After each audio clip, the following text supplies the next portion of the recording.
I'm Christopher Kimball from Illustrated. I'm here with Raina. Raina, how are you? Hi. We're not filming our TV show now, but when we do, Raina is part of that, one of our test cooks here.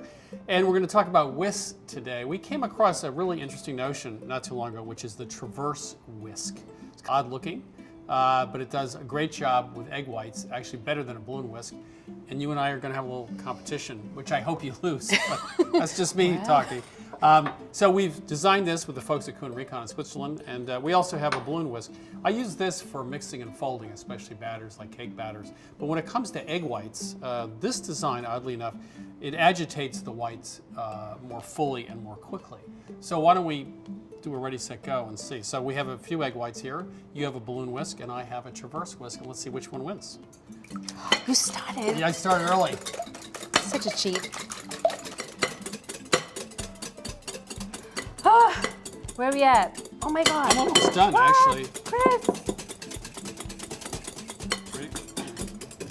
So there you have it. The traverse whisk wins. It's a better design. This one's designed by our folks at Recon in Switzerland, who work with us on some kitchen tools. We also have a balloon whisk, and this is better for mixing and folding when you're working with batters and that sort of thing.